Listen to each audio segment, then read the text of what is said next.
Well, I love it when I have a reoccurring guest, but there's a reason why I have George back. Gordon. Why did I call you George? I don't know. How about Gordon? It'll be better. I have Gordon back. It's because you were running for sheriff, right? Yes, ma'am. I certainly was. Unfortunately, third time running, right? Fourth time. Fifth time. Fifth time. It makes it worse. So you're a fifth-time loser. No, actually, if it was a real election rather than a selection, I would probably be the next sheriff. Okay. But that's something that we need to talk about. And I don't like to say this, but are we kind of talking a little bit of sour grapes because you lost? Or what? You know, sometimes when you lose, you kind of say things that, right. It's crooked, it's this, it's that, it's everything else, and they should have chosen me. Well, they should have. I mean, if this community wanted anything better than what they got, they got crooks in there right now. But is that good for you to say that when other people out there can hear you say they're crooks? Yeah, I've been saying they were crooks for the last 5 elections. But nobody seems to believe me. Nobody believes me. Right. So what do you, you might not know, but what are you doing wrong, why they won't believe you, or why they won't trust you, or what is it? What have you got up your sleeve, or what have you done? What have I done? What have you done to turn the knob on or off? Well, it all depends on who you turn the knob off on. Okay. Yeah. I am absolutely, totally against criminals. I mean, criminals of any sort. Anybody's against criminals. Well, it seems like it, but when you run for office, if you don't go along to get along with the machine, you're not going to make it. So are you telling me that Vegas is run by a machine? Oh, yes, that's absolutely. That's not from my lips, because I don't know. Vegas has been pretty good to me. That's what they've been very good to me, in fact. They've been very good to me, too. It gave me a career, gave me a life, gave me a good pension. I'm doing good. As a matter of fact, I was running again with no salary. I was going to donate my salary to Opportunity Village and Forgotten Not Gone, the veterans organization. The community itself has been very good to me. I wanted to make it better and not have the crooks running it. So, there aren't all crooks out there, so, and there are. I'm not saying that. So, but you're saying that because of of who voted for you and who didn't vote for you, did you lose by much or a lot? Or? Oh, I keep losing by less and less each time I run. There was a saying by Joseph Stalin, 1946. 1946, he says, it doesn't really matter who you vote for. It just matters who counts the votes. We're going to something else. What a crooked world we live in. Well, in Las Vegas, I think we set the standard for that. Yeah, but Vegas is a very unique place. Vegas was run very uniquely, very sort of, there's, laws, no laws, our laws, whatever the case is. We've got more and more corporations coming into Vegas. We've got more happening in Vegas. It's getting bigger and bigger. To your eyes, is it becoming more like a city than the gambling hall? Well, as long as the machine is working, which is based on prostitution, drinking or booze, and gambling. That's it. That's the basis. Vegas. That's always been Vegas. Right. And that's always the fun part, that you can go to some place in this entire world and have all that and not worry about it. That's correct. There are limits.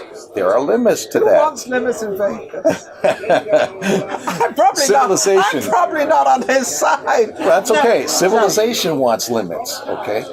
We understand. We don't come to Vegas with limits. We understand. I'm not saying eliminate that. Okay. I'm not saying that. I'm saying put limits on it. All right. Prostitution, drinking, so we booze, shouldn't have and prostitution. Gambling. Negative. I'm not saying that. But we should cut it down. We should put limits on it, okay? What do we have? We have at least 2,000 hookers that are walking the streets, and half of them are HIV positive. Now, that's not good. So what do you do in order to control that? Well, I think this is kind of part of the world. I mean, you're just talking about Vegas. I happen to be international, so that happens to go on all over the world. So, and I understand you're protecting or you want to help Vegas. That's right. But Vegas is known for the women. It is known. I mean, what you got in Vegas? I'm quote unquote. You've got what 7 women to every man, and then you've got all the ones that come in and go out. I'm the transient. Absolutely. You've got all that stuff, but it seems to be like I was going to say a haven for men, but I think it's a haven for women as well. So I think it works hand in hand, and I think it's a place, that a lot of people don't agree with, but at least it's in one place. Right. So what I'm getting at is when things get out of control. When things get out of control, which they are now. Okay. That's what I want to put the limit on. Okay, how do you find out? I know that you're a former policeman, so obviously... 39 years. 39, you were in the police force for 39 years, that's a long time. Yes, it is. So you started out as, how old were you? 24. 24, you started out. What made you go to the police force? In Vegas. I started out in Hermosa Beach Police Department in California. Oh, okay. I saw what I liked. I like to work around people that have a very high moral standing, that follow an oath that they won't break, and they're constitutionalists. I enjoy that. I enjoy working around people like that. Okay. The problem is upper police management went the opposite way. They did it. They are in upper police management in order for money and greed and avarice. So you're saying to me that the police force has become very financial and money wise. Upper police management. Now, don't equate upper police management with the rank and file. Totally two different things. The real policemen are okay. They're all right. Problem is they get orders from upper police management to do some dastardly things to our community. Okay, some dastardly things to our community. Mention one. Okay. He's asked me to actually stretch him out on all this. I'm going to stretch him out. Please do. You won't stress me out. Quota systems for tickets. Okay. Now those have been outlawed for decades. No quota systems in any police department are allowed. It's against the law. Okay. So we have a quota system in our traffic section. 15 citations per shift per officer, or else you get spanked. Well, wait, hang on a second. Now you're treading a little bit on my ground. Okay. Because you're talking about giving tickets out. That's correct. And giving citations out. That's right. But really, they're stopping you for some minute. Minor. I was stopped in a traffic jam. I was pulled over. Excuse me. And I had no reason why, and he told me why. He said I was too close to the truck. And I said, well, I'm in a traffic jam. I can't be 2 feet away from it. I'm in a, Anyway, he gave me a ticket and everything else. So, but he also wanted to try to cite me for 2 or 3 other things that actually were not there.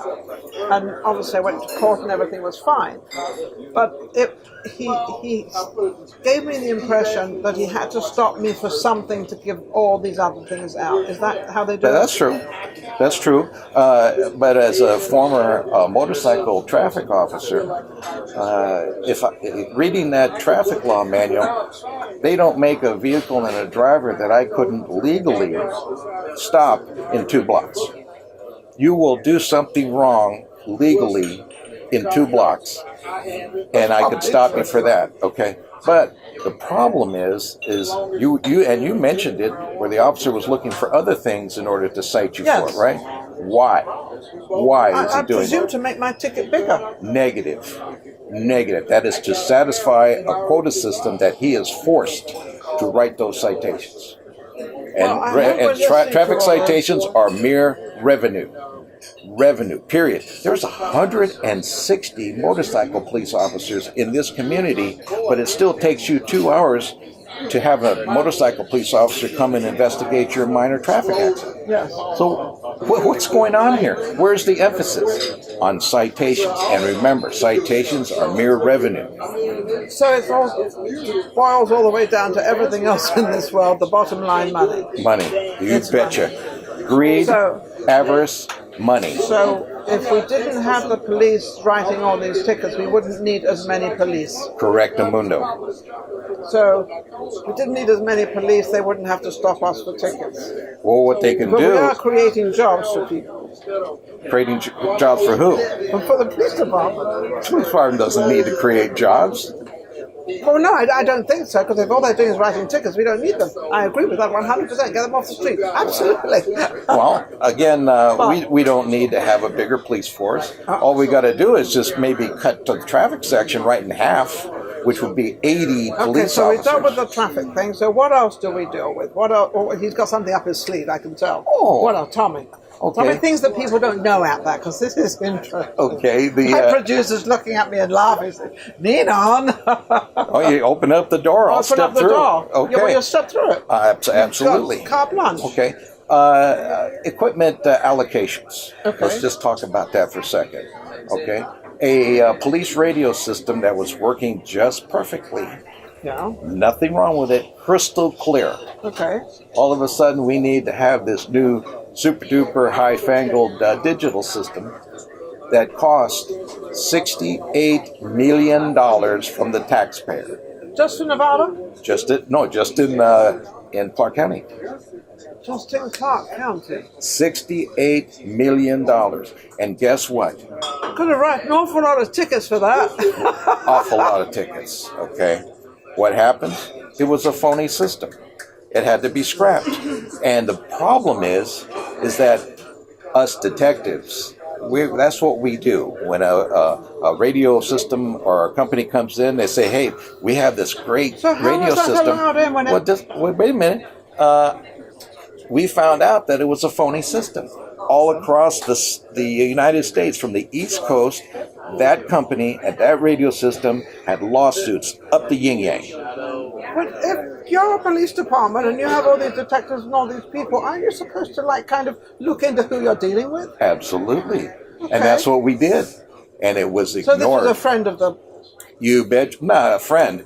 This is somebody that lined their pockets. That's what I'm saying. It's a friend that got the money and everything else. Right. Okay. It started out $42,000. We've got the tickets. We've got the electronics. Now what? Oh, this is getting really. What else? It never stops. Little stuff like the helicopter. We have 6 helicopters. Okay. Okay. So through taxpayer money, each one of those engines costs about $50,000. Okay. Okay. The $50,000 engine comes to the police department, and they burn it up right on the pad. Okay, but nobody knows about that. The look into electronic cars. Okay, bought 4 of them, $50,000 apiece. Well, all of a sudden that didn't work either. It just seemed... Well, if they're in the detective department and they're all in this department, how come nothing works and all this money is thrown away? What are they doing? It's like they're taking money from people like me. Taxpayers. They're taking money from the taxpayers, and they're just ruining it. And this is a fact. They're lining their pockets, and even the Harris Corporation, the phony radio system. 2 of our top executives in the police department went to work for the company. Now, what is that? I don't know. That sounds like inside. Sounds like corruption, doesn't it? Yeah, sounds like. Yeah. I'm not going to say that. Sounds like I don't know what it is. Right. I really don't know what it is. But what I'm seeing is that a lot of this is all to do with money, and it's so sad because the whole world is becoming to do with money. It's always based on money and greed. Money and greed. Yeah. Money and greed. Money and greed. The death of Kevin Scott Daly, a corrections officer. Okay, he was involved in the HOA scandal. Remember the HOA scandal? Homeowners Association scandal? Well, he... Isn't that still going? Allegedly, by the feds, okay? They only arrested probably about 50 or 60 people, but there were more, about 100 that were involved. Yeah. And mid-level because that suddenly came up and then it suddenly disappeared.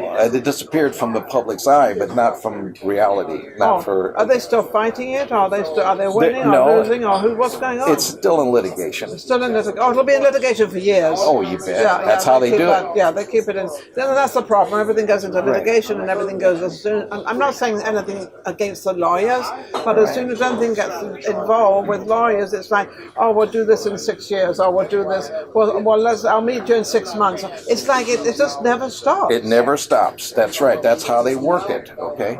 So let's get back to Kevin Scott Daly. He was a corrections officer. He doesn't show up for work, and there's no investigation. There's no nothing. Yeah. Now that's a big deal when an officer doesn't show up for work or doesn't call in. I think we talked about that last time. That's right. We talked and so what happens? They find his severed head on the desert. Yeah. 3 weeks later. Well, that's nothing surprising in Vegas because there's a lot of heads out there in the desert and bodies 10 feet under. And, well, it was at the usual body dumping ground. The problem is that it was an officer. Yeah. Now, you don't do that. Not to officers. No, you don't. And who knows about that? All the way up to the sheriff. So in other words, now, did the sheriff do anything? No. It's covered up. It's all covered up, and so. And I truly believe there's a lot of stuff out there that is covered up, and a lot of stuff we don't know about. And I don't know whether that's good, bad, right, or wrong, but that's just how people do things and just how people are. So I really don't know. In the real world, in the civilian world, you're right.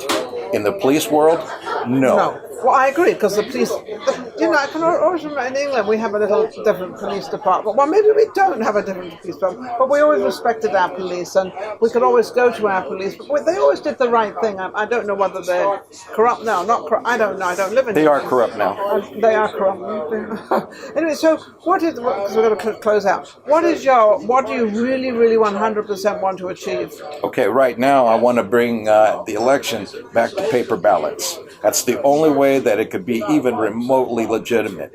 Electronic machines or electronic voting machines and electronic tabulation machines are rigged. Now, are you saying that because they used to be, the paper ones in the old days? Mm-hmm. You are older, thinking older. I just had a politician on that was younger. I happen to like I'm not nothing against you, but I happen to like the young politicians because they have the new ways and the new stuff, and I happen to like that. So are you saying that because the electronic is a new way? No, I'm saying that because the electronic machine can be rigged. Just like Germany, let's take for instance. They outlawed electronic voting machines permanently. Nobody. Yeah, but this is not Germany. I know it's not Germany. I'm just giving you an example. Yeah. But they bought from the same company in South America, just like we do. And why did they stop it? Because they can be rigged. Anything that's electronic can be rigged. Well, anyway, I think there's been an incredible interview. I've learned an awful lot. I think I'm going to stay very neutral because I'm a news media person, and I do agree with a lot of the stuff that he's said and a lot of the stuff he hasn't said. I'm sure a lot of stuff these days are corrupt. But at the same time, we can't really do without the police. I happen to like the police there. He's got a bit of face on him. Look at his face. But I'm a layman. I'm just one of those people out there, and I see a police, and I think it's great to see them, and especially not to give me a ticket because I'm trying to behave myself and be a good girl. But I would like to emphasize that the police, two different divisions, upper police management and the real police. Yeah, okay? I don't know the upper, but I know the police department. Above captain. Yeah. Okay. I used to know a lot of the above police in Los Angeles, which I did do, and they were friends of mine and everything else. So on that, take your own initiative, do your own thinking, take your own path, but watch your speeding. Don't get caught. See, the name of the game, you know what the name of the game is? Not to get caught. We'll be right back. Vegas Live with Ninon. Thanks for watching.